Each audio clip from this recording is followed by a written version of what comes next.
Sai Baba, Chapter 111. Once in a while, Baba would say things to those who were seated before him. Below are the words of nectar from our Baba. The one who is truly in love with me, I shall reside in that person's very eyes. For such a person, the entire creation is bare if I am not present, and that devotee's mouth is dry without the mention of me and my stories. I am most in love with that person who meditates on me all the time and constantly chants my name.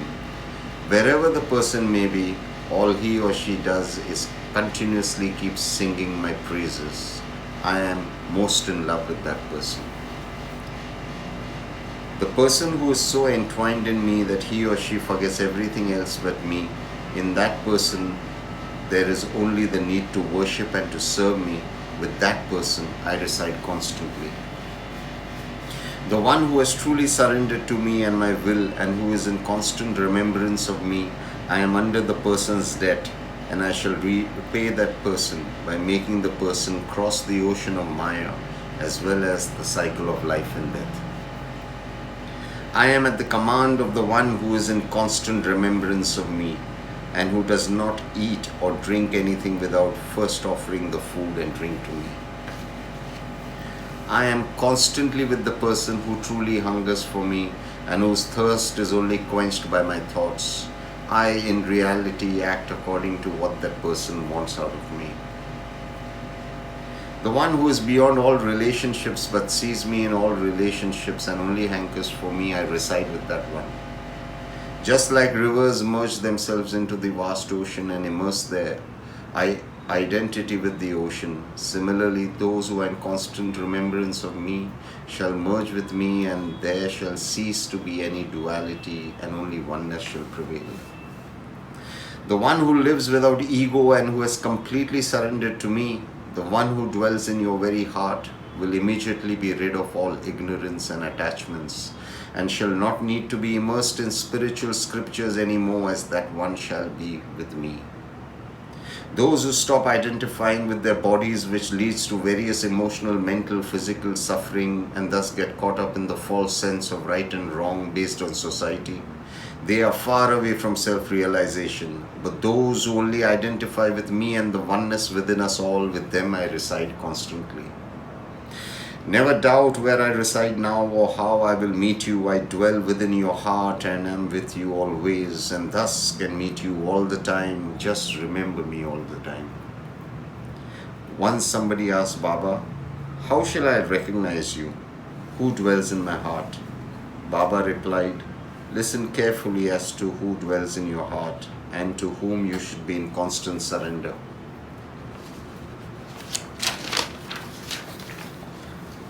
This creation has various outward appearances who have been given different names.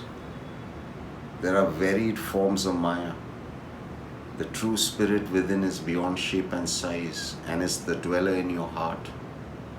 It is the real you who has come from the Creator, and thus the real you is the Creator too. Surrender to that spirit within you.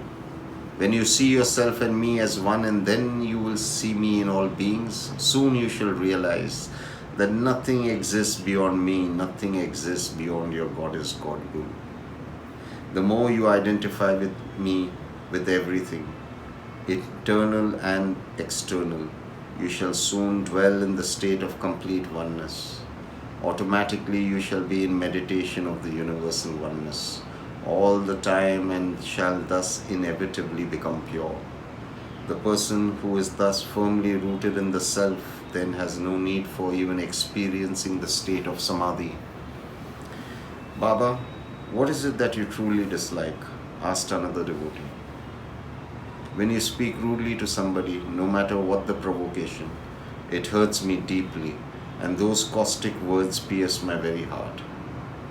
When a person abuses, curses, and uses foul language with an angry heart and a vengeful mind, it makes me feel ill immediately.